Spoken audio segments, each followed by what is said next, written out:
5장 1절부터 5절까지만 먼저 보겠습니다. 네, 1절부터 5절 말씀입니다.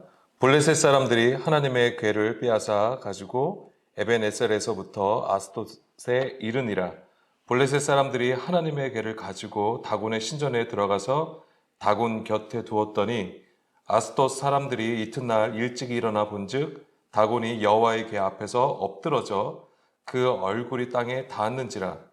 그들이 다곤을 일으켜 다시 그 자리에 세웠더니 그 이튿날 아침에 그들이 일찍 일어나 본즉 다곤이 여호와의 궤 앞에서 또다시 엎드러져 얼굴이 땅에 닿았고 그 머리와 두 손목은 끊어져 문지방에 있고 다곤의 몸뚱이만 남았더라. 그러므로 다곤의 제사장들이나 다곤의 신전에 들어가는 자는 오늘까지 아스돗에 있는 다곤의 문지방을 밟지 아니하더라. 아멘. 네, 두 번에 나눠서 이 언약궤의 이동 경로에 대해서 나눈다고 말씀을 드렸습니다. 그러면서 우리가 무엇을 알아야 되냐면 하나님께서 어떻게 구원을 하시는가, 하나님께서 무엇을 하시고 어떻게 구원을 하시는가를 우리가 발견할 수 있어야 됩니다. 이것이 물론 블레셋 지경에 들어가서 하나님께서 엄청난 일을 하신 일이지만은, 표면적인 일이지만 우리는 그 안에서 하나님의 구원을 발견해야 되는데, 이것은 곧 말세를 당한 우리에게 하시는 말씀이에요. 그래서 이것은 우리 안에서 일어나는 일이 되는 것입니다. 그러한 관점에서 말씀을 보고자 합니다. 먼저 3상 4장까지 나눈 말씀들을 잠깐 정리를 하게 되면은, 3상 4장에서는 아벡 전투를 기록하고 있는데, 그 전투에서 이스라엘이 블레셋에게 패하였습니다. 그 결과 엘리 가문은 완전히 멸망당하고요. 더 큰 일은, 이스라엘 입장에서 더 큰 일은 바로 이 언약궤를 빼앗겼다는 것이죠. 이 언약궤를 빼앗긴 것과 관련해서 성경은 하나님의 영광이 이스라엘을 떠났다라고 표현하고 있습니다. 그래서 이 비느하스의 아내가 아들을 낳았잖아요. 그래서 그 아들의 이름이 이가봇이라고 했습니다. 영광이 없다, 또는 하나님의 영광은 어디에 있는가, 이렇게 해석이 된다라고 지난 시간에 나눴던 겁니다. 그러니까 블레셋이 이스라엘을 침략하고 언약궤를 빼앗은 것은 어떤 국제적인 정세나 힘의 논리에 의한 것이 아니라 이스라엘의 범죄 때문에 그 일이 일어났다라고 하는 겁니다. 그게 원인이에요. 그래서 3상 2장 12절에서 보게 되면 엘리의 아들들은 행실이 나빠서 여호와를 알지 못하였다라고 했습니다. 이 행실이 나쁨, 이것이 이제 벨리얄이라고 했습니다. 근데 이 행실이 나쁨은, 다시 말씀드려서 이 벨리얄은 여호와를 알지 못하는 것을 말합니다. 자, 여호와를 알지 못함은 마태복음 15장 8절에서 9절 말씀과 관련해서 우리가 반드시 이해를 해야 되는데요. 사람의 계명으로 진리를 알지 못하게 하여서 하나님을 헛되이 경배하는 것입니다. 지금 3상의 이야기를 통해서 반드시 이거를 우리가 읽어야 되는 부분이에요. 예수님을 통해서. 오늘 우리의 영적 상태가 어떠한지를 반드시 볼 수 있어야 되는 부분입니다. 그래서 하나님을 헛되이 경배하는 것은 하나님의 뜻이 아닌 자기의 뜻으로 하나님을 섬기는 것입니다. 그것이 이제 우상숭배가 되는 것이죠. 그리고 그것 자체가 바로 하나님을 알지 못하는 상태이고 벨리얄이라고 하는 것입니다. 그래서 하나님의 말씀의 본질을 보지 못하게 하여서 무익하게 되는 것을 말하는 거예요. 영적으로 무익하게 되는 거예요. 표면적으로는 굉장한 번성과 번영이 있을 수는 있어요. 그렇지만은 영적으로는 무익하게 되는 것을 말하는 겁니다. 땅의 것으로 구하는 것을 얘기하는 것이죠. 그래서 그 겉으로 번영하는 것 때문에 스스로 의롭다라고 생각을 하는 거예요. 아, 이것은 하나님이 하시는 일이구나라고 착각할 수 있다라고 하는 것이죠. 하나님 이제 그런 구조들을 깨트리시는 겁니다. 원래는 이 하나님의 말씀을 통하여서 우리가 반드시 해야 하는 것이 무엇이냐, 그러니까 성전으로 올라가는 거예요. 하나님께서 제사장들에게 물론 많은 제사들을 행하시기도 하시지만 또한 율법을 가르쳐야 되는데 이제 그것을 하지 못하는 거예요. 그래서 그 엘리 제사장의 아들들이 바로 그런 것을 하지 않았던 것이죠. 그래서 하나님을 향하여, 위를 향하여 서야 되는데 그것을 못하게 한 것이죠. 자기의 유익을 구하는 것 때문에. 자, 이사야 44장 9절입니다. 우상을 만드는 자는 다 허망하도다. 그들이 원하는 것들은 무익한 것이거늘 그것들의 증인들은 보지도 못하며 알지도 못하니 그러므로 수치를 당하리라. 예, 우상을 만드는 자, 우상을 섬기는 자, 허망하다. 자, 그들이 원하는 것은 무익하다고 합니다. 우리가 하나님을 주여 주여 한다 할지라도 그것은 자기가 원하는 것을 얻으려고 하는 종교 행위일 뿐이에요. 우리에게 그러한 종교 행위가 있을 수 있다고 하는 거예요. 사도 바울은 그것을 이제 율법 행위라고 얘기를 하고 있습니다. 근데 그것이 바로 무익하다고 하는 것이죠. 그것 자체가 바로 벨리야알이 되는 것입니다. 하나님은 그러한 구조를 심판하시는 것이고 그 심판의 도구로 이 블레셋을 징계의 도구로 쓰신 겁니다. 그래서 이 블레셋과의 싸움에서 지게 되고 이 블레셋은 그 전리품으로 언약궤를 가지고 가게 되는 거예요. 그래서 그들이 전리품으로 언약궤를 가지고 간 것은 이 블레셋은 다곤신을 믿었잖아요. 그래서 이 다곤신이 하나님보다 더 세다. 이런 것을 상징하여 하는 행동이기도 하였습니다. 근데 언약궤를 블레셋에게 빼앗긴 것은 이 할례받지 않은 것과 육신에 속한 자라는 것을 보여주는 거예요. 물론 블레셋 자체가 성경에서는 이 블레셋을 할례받지 않은 자들로 표현하고 있는데 이스라엘이 또한 할례받지 않고 표면적인 유대인이라는 것을 또한 보여주는 것이 됩니다. 그게 바로 언약궤를 빼앗겼다라는 것으로 나타난 것이죠. 오늘 우리의 신앙은 어떨까요? 오늘 우리의 신앙은 그들과 크게 다르지 않은 것 같아요. 그들이 언약궤를 빼앗겼다는 얘기는 이스라엘에 또는 그 성전에 말씀이 없는 것을 얘기하는 거예요. 그 얘기는 오늘 우리에게 적용하자면 오늘 우리 안에 하나님의 말씀을 가지고 있지 않은 상태와 같다라고 하는 것입니다. 그것이 바로 하나님의 영광을 잃어버린 상태가 되는 거예요. 우리가 하나님의 이름을 부르고 하나님의 영광을 위해서 기도합니다. 그것을 위해서 또 우리가 예배를 드리고 많은 일들을 행합니다. 그런데 정작 우리 안에 하나님의 영, 하나님의 말씀이 없다면 그것은 껍데기와도 같은 것이죠. 그게 바로 종교 행위가 되는 거죠. 그래서 앞에서 4장에서도 얘기했던 것이 바로 이 이스라엘이 전쟁에서 첫 번째 전쟁에서 지니까 그들이 택한 방법이 무엇입니까? 언약궤를 가지고 오는 거였어요. 그래서 우리를 위하여 앞세워서 우리를 위하여 싸우게 하자 이거였던 거잖아요. 그 목적은 뭐냐면 그들은 그 언약궤를 승리의 수단으로 사용을 하였던 것이죠. 하나님은 그것을 그러한 구조를 폐하시기 위해서 지게 하셨고 그 다음에 이 블레셋으로 가게 하신 거예요. 사실 친히 가신 거예요. 하나님께서. 자, 마태복음 16장 18절 말씀. 그럼 우리도 이스라엘이 언약궤를 생각한 것처럼 우리가 또한 이 교회를 그렇게 생각할 수도 있는 부분이에요. 오해하지 마십시오. 뭐냐면 우리가 오해하는 부분, 우리가 스스로 서 있다라고 하는 부분을 말씀을 드리려고 하는 거예요. 자, 예수님께서 베드로에게 말씀하신 거잖아요. 내가 이 반석 위에 내 교회를 세우리니 음부의 권세가 이기지 못하리라 라고 말씀하시잖아요. 그래서 우리가 가지고 있는 믿음 중에 하나가 뭐냐면 교회는 절대 무너지지 않는다는 거예요. 세상에 어떤 핍박과 어떤 환란이 온다 할지라도 절대 교회는 무너지지 않는다라고 하는 거예요.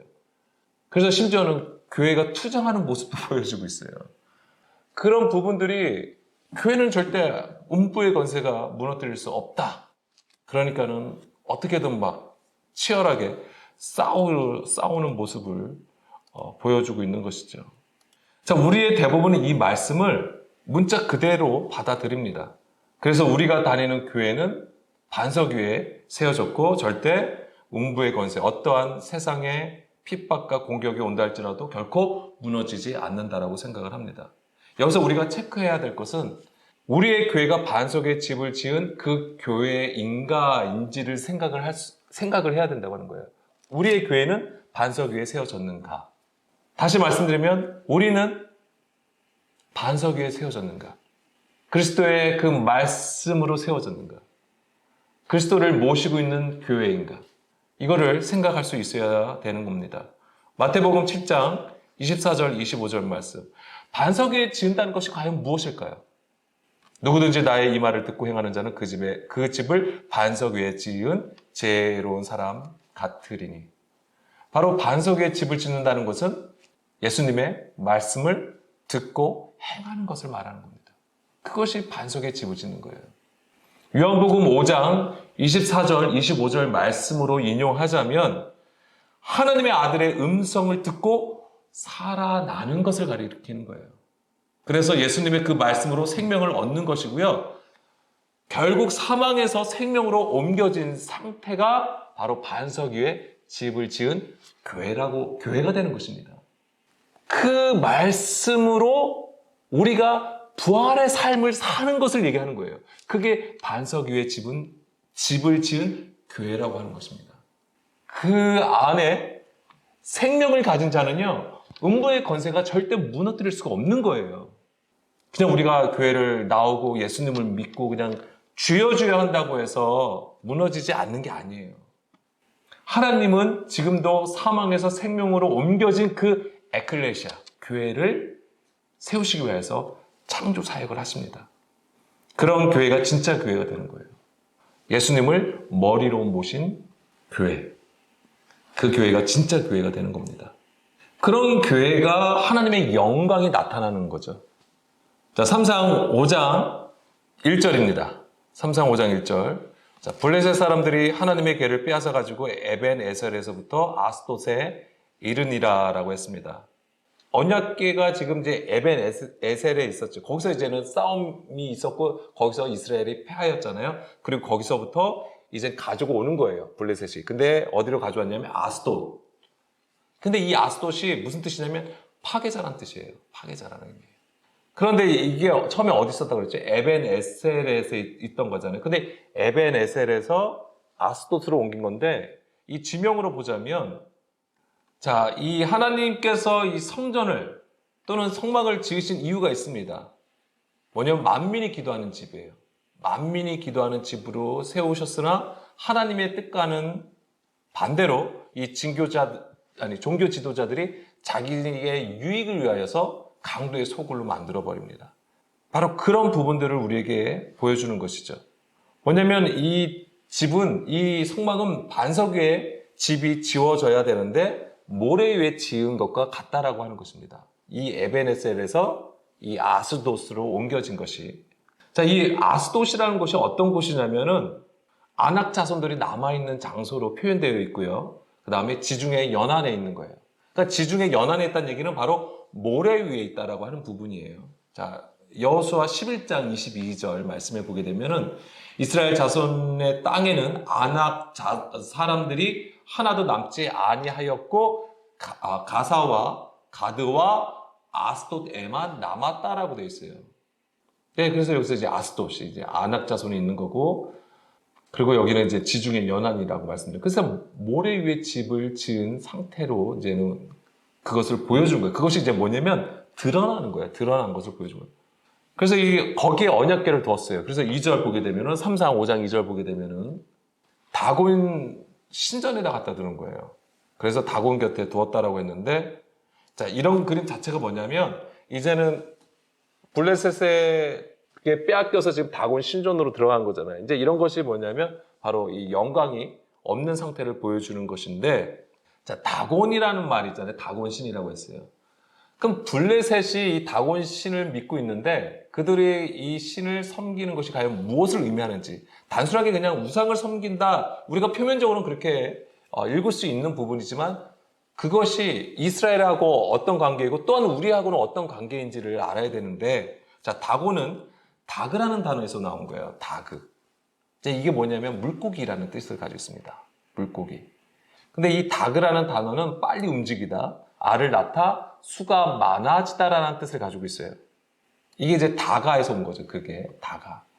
그래서 다그 물고기, 그 다음에 다가 동사, 수가 많아지다, 알을 낳다, 이런 뜻이에요. 그리고 또 이 다곤이 그 단어에서 온 것처럼 또한 다간이라는 단어에서도 또한 그 유래를 찾습니다. 다간. 이거는 무슨 뜻이냐면 곡물이란 뜻이에요. 곡물. 그래서 이 다곤신을 농경신으로 보기도 합니다. 아까는 바다와 관련되어 있는데 이것이 가나안 북서부 쪽에서는 바다와 상관이 없는 지경인데 다곤이 있어요. 다곤신을 믿는 게 고등학적으로 나왔어요. 그러니까 이게 뭐냐면 농경신으로 보기도 합니다. 근데 이제 뭐냐면 중요한 건 뭐냐면 물고기신이나 농경신이나 이게 뭐하고 관련되어 있냐면 번영하는 거하고 관련되어 있다고 하는 거예요. 풍요로 번영하는 거. 그러니까 물고기들은 알을 많이 낳는 거잖아요. 그리고 곡식은 뭐예요? 왜 농경신을 왜 믿는 거예요? 풍성하게 해달라는 거잖아요. 그러니까 많아지고 번식하고 번영하는 거. 이제 그것을 보여주는 거예요. 본질은. 그런데 이 다간이라는 단어가 어디에 처음 나오냐면 창세기 48장 16절에도 나옵니다. 그래서 이제 이런 부분들도 우리가 무시 못하는 게 나를 모든 환난에서 건지신 여호와의 사자께서 이 아이들에게 복을 주시오며 이들로 내 이름과 내 조상 아브라함과 이삭의 이름으로 칭하게 하시오며 이들이 세상에서 번식되게 하시기를 원하나이다. 자, 이제 이 야곱이 요셉을 만났습니다. 그리고 요셉에게는 두 아들이 있었죠. 누가 있었죠? 므낫세하고 에브라임이 있었습니다. 그러니까 사실은 애굽에서 낳은 아들이에요. 그러니까 이 요셉의 아들들은 이방의 교회를 상징을 합니다. 그런데 이제 야곱이 축복 기도를 하는데 이게 손을 엇바꿔서 이제 하는 거예요. 그래서 차남 에브라임에게 오른손이 가게 되어 있어요. 그랬을 때 어쨌거나 야곱이 기도할 때에 그들의 세상에서 번식하게 해달라고 기도를 합니다. 이때의 단어가 바로 다간이에요. 그래서 이것이 그들이 이방의 교회를 상징한다고 했을 때 개신교가 굉장히 세계적으로 굉장한 부흥을 일으켰잖아요. 번영하고. 그런 것도 우리가 무시할 수 없는 부분이죠. 물론 그런 것이 다 나쁜 건 아닙니다. 그 번영하는 것 자체가 나쁜 건 아니에요. 왜냐하면은 하나님은 하나님의 형상대로 사람을 만드시고 축복해 주시잖아요. 그때 하신 말씀이 뭐냐? 생육하고 번성하여 그리고 땅에 충만하라고 하셨어요. 그러니까 하나님께서 축복하신 내용이에요. 그게 생육, 번성, 충만함. 다만 뭐냐면은 뭐가 문제냐면 이것을 우리의 상황, 그 시대마다 자기들이 처한 상황을 따라서 이 말씀을 해석했다고 하는 거예요. 그러니까 하나님의 말씀을, 하나님의 뜻을 깨닫지 못하고 자기의 유익을 추구하는 것이 돼버리면 이제 문제가 돼버리는 거예요. 그러니까 우리 또한 마찬가지예요. 우리가 하나님의 말씀을 우리의 상황을 따라서 딱 그 말씀 딱 골라서 그거 가지고 봐라 이렇지 않느냐 이런 식으로 해버리면 그건 문제가 되는 겁니다. 자, 블레셋과의 전투에서 이 이스라엘이 패함으로써 이 언약궤는 이 전리품으로 아스돗 다곤 신전으로 들어가게 됩니다. 여기서 이제 하나님의 일이 발생이 되는데 자, 하나님께서 어떻게 이제 일을 하시는가를 볼게요. 3절, 4절. 하나님께서 어떻게 하시죠? 다곤 신상을 엎어버리세요. 두 번이나 엎으시죠. 첫 번째 땅에 엎드려졌어요. 그리고 이게 왜 이러지 하고 그 아스돗 사람들이 세웠어요. 근데 그 다음날 또 보니까 또 다시 엎어졌죠. 그러면서 두 번째 엎어졌을 때는 목하고 손목이 다 끊어졌습니다. 자, 왜 머리하고 손목을 얘기했을까요? 뭐 그 부분이 가장 얇고 약해서 그랬을까요? 이런 부분들이 다 그냥 적힌 게 아니겠지요. 머리라는 것은 무엇입니까? 생각, 지혜, 지식을 얘기하는 거예요. 그러니까 세상의 지혜와 지식을 얘기하는 것이고 손은 뭐예요? 행하는 것이죠. 능력, 힘을 얘기하는 겁니다. 이런 것을 다 끊으셨다라고 하는 거예요. 그래서 다곤의 머리와 손목이 끊어진 것은 다곤 신이 헛된 것이고 하나님이 살아계신 진짜 하나님이라는 것을 보여주시는 것이 됩니다. 가짜 신이라는 것을 아주 그냥 적나라하게 드러내시는 거예요. 자, 이것은 뭐냐면 이스라엘이 다곤 신을 믿었다는 건 아닙니다. 다만 그들의 영적 상태가 그러한 것을 보여주는 거예요. 뭐예요? 보아도 보지 못하고 들어도 깨닫지 못하여서 하나님의 뜻이 무엇인지를 모르는 상태. 그래서 그들이 하나님을 섬기지만 가짜 하나님이 돼버린 거죠. 우상이 돼버린 거예요. 우상을 섬기는 것을 보여주는 것이죠. 그거는 예수님 당시에도 마찬가지예요. 예수님 당시에도 하나님을 주여 주여 하고 주의 이름으로 선지자 노릇하고 많은 일들을 행하여도 그것은 하나님 보시기에는 불법이었던 거잖아요. 그것이 바로 같은 상황이에요. 요한복음 8장 43절 말씀 보겠습니다. 요한복음 8장 43절에서는 내 말을 깨닫지 못하느냐 이는 내 말을 들을 줄 알지 못함이로다. 이거 예수님이 누구한테 하신 거냐면 예수님을 믿는 유대인들에게 하신 말씀이에요. 예수님을 따라다녀요. 예수님을 찬양합니다. 메시아로 여겨요. 그럼에도 불구하고 그들은 예수님의 말씀을 알아듣지 못해요. 그걸 책망하시는 거예요. 아니, 우리도 마찬가지예요.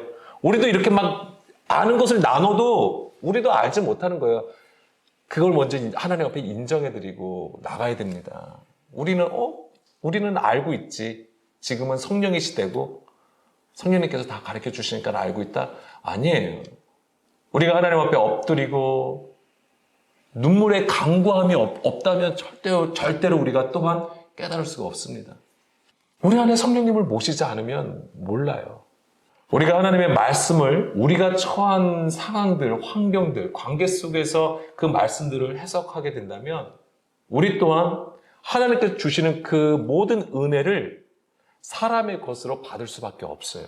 우리가 또한 그러한 구조를 가지고 있기 때문에 이 하나님께서 블레셋 지경으로 들어가셔서 심판하시는 그것이 또한 우리에게도 있어야 된다고 하는 겁니다.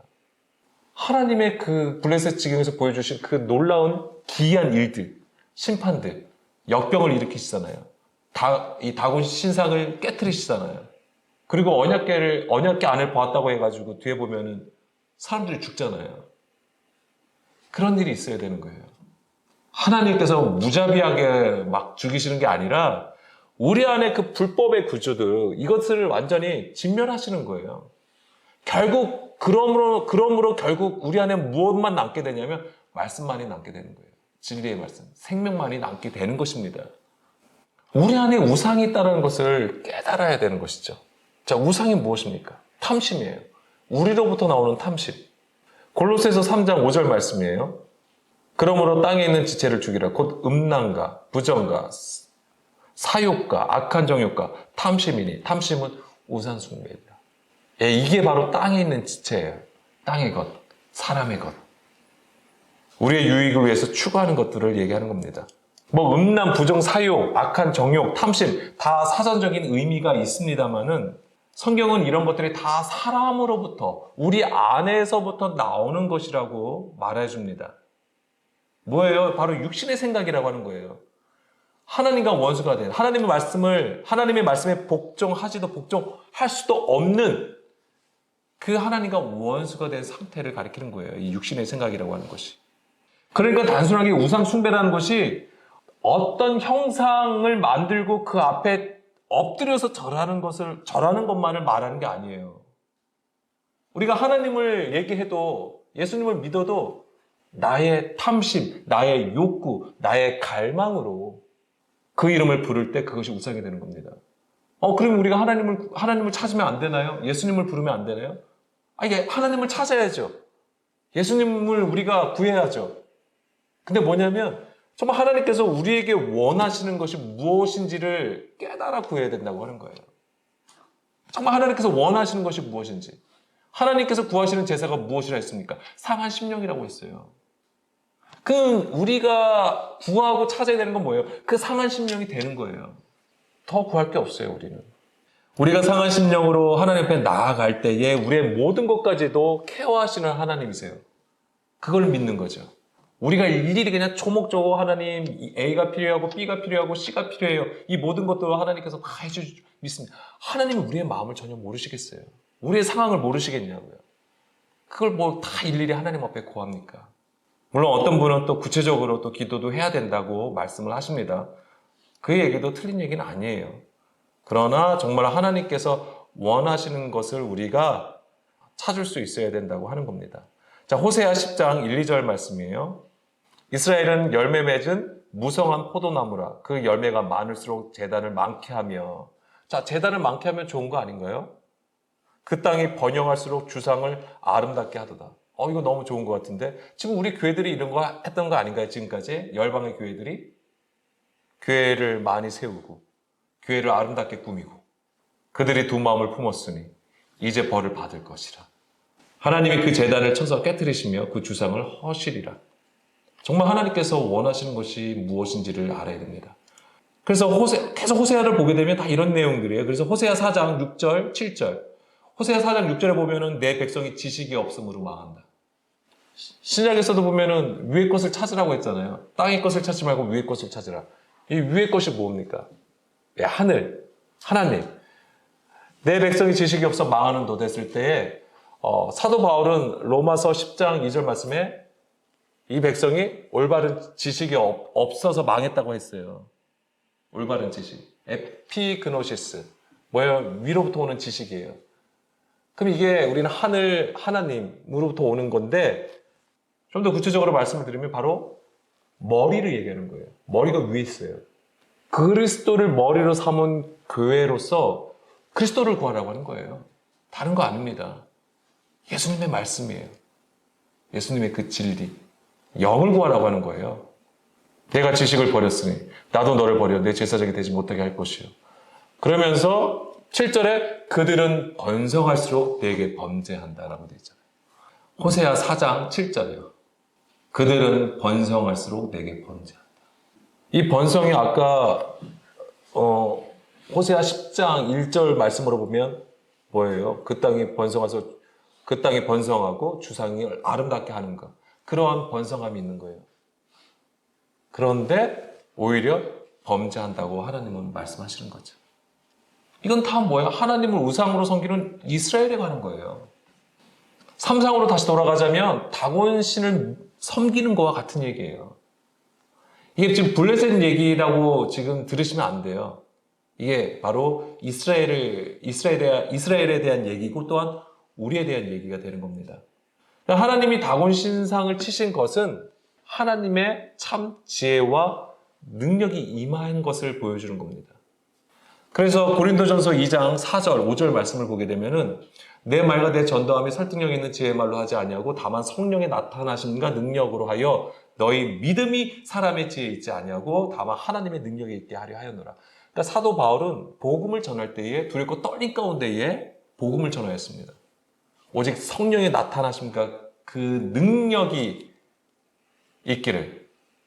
그래서 그 복음으로 말미암아 너희들이 그 듣는 자들의 믿음이 사람의 아름다운 지혜와 그 말에 있지 아니하고 하나님의 능력에 있기를 사도 바울은 구했던 거예요. 고린도전서 2장 6절 계속 보게 되면 그러나 온전한 자들 중에서 지혜를 말하는, 그러면서 이제 지혜가 나오죠. 이는 이 세상의 지혜가 아니요 또 세상에서 없어질 통치자들의 지혜도 아니요 오직 은밀한 가운데 있는 하나님의 지혜를 말하는 것이다. 근데 이 지혜가 뭐예요? 십자가가 돼요. 결국 감췄던 것인데 하나님이 우리의 영광을 위하여 만세전에 미리 정하신 거죠. 우리의 영광이라는 것이 무엇입니까? 그리스도를 우리 안에 모시고 있는 상태를 얘기하는 거예요. 그게 영광이에요. 그것만이 하나님께서 받으실 영광이라고 하는 거예요. 우리의 영광이라는 것은 그것밖에 없어요. 그러니까 그리스도를 머리로 모신 그 교회로 서는 것을 얘기하는 거예요. 8절, 이 지혜는 이 세대의 통치자들이 한 사람도 알지 못하였나니 만일 알았더라면 영광의 주를 십자가에 못 박지 아니하였으리라. 그러니까 이 지혜라고 하는 것은 곧 십자가를 얘기하는 겁니다. 하나님의 지혜와 능력이 십자가예요. 그래서 우리가 그 십자가로 행하게 되면 하나님의 말씀을 듣게 되고요. 하나님의 뜻을 깨달아서 하나님의 영광이 비로소 나타나게 되는 것이죠.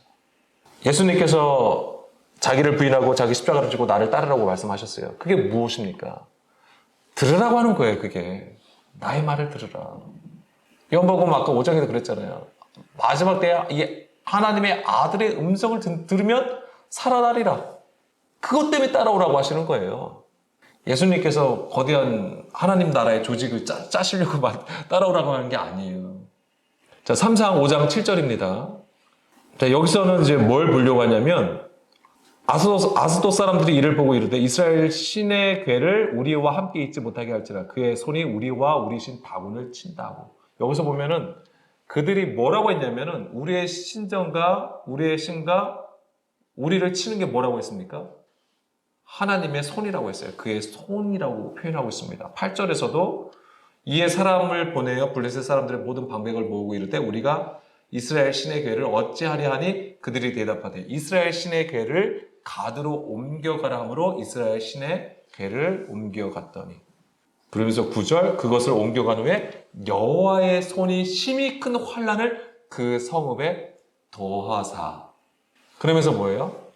종기가 이제 생겨나죠.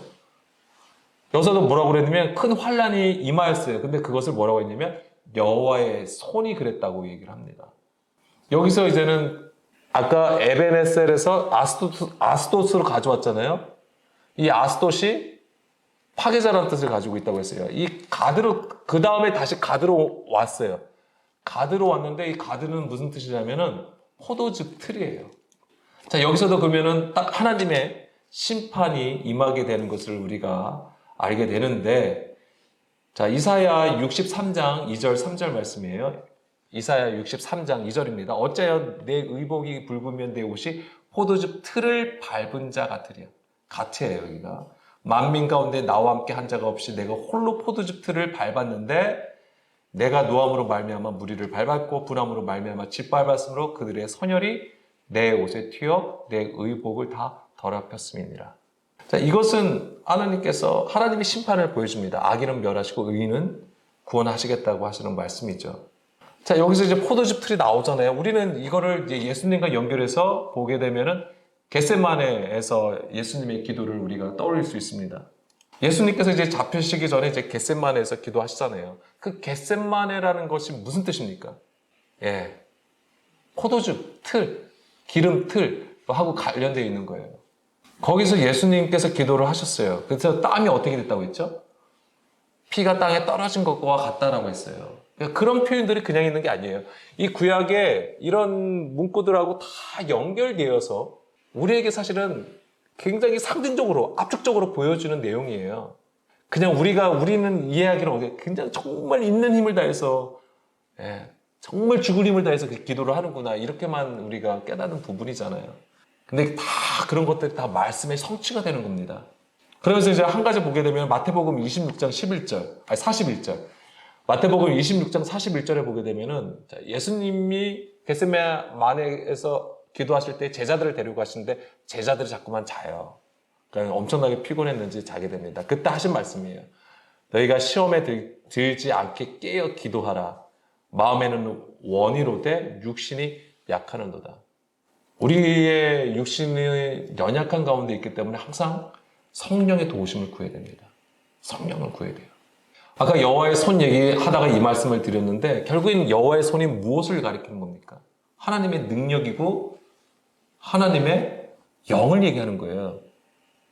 그래서 여호와의 손이 지금 다가온 신성과 우리를 지금 심판하고 있다라고 블레셋 사람들이 얘기를 하는 거잖아요. 그것은 출애굽 당시에도 마찬가지입니다. 뭐냐면 하나님의 손이 하시는 일은 무엇이냐면 출애굽기 7장 5절 말씀에서도 보게 되면 내가 내 손을 애굽 위에 펴서 이스라엘 자손을 그 땅에서 인도하여 낼 때에야 애굽 사람이 나를 여호와인 줄 알리라. 이렇게 얘기를 해요.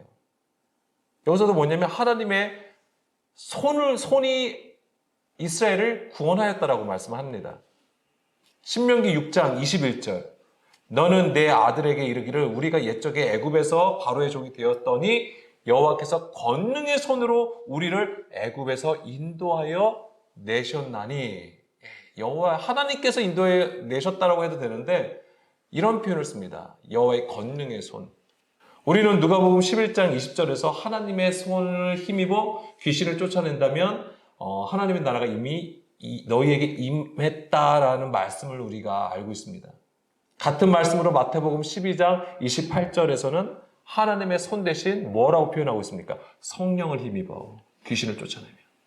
이 얘기가 뭐예요? 하나님의 손에 탁 임하셔가지고 우리는 이런 그림을 보고 있지만은 이 하나님의 손은 곧 성령을 얘기하는 것이고 진리의 영을 가리키는 거예요. 그러니까 귀신을 쫓아낸다는 것은 귀신이라는 것은 무엇입니까? 더러운 영이에요.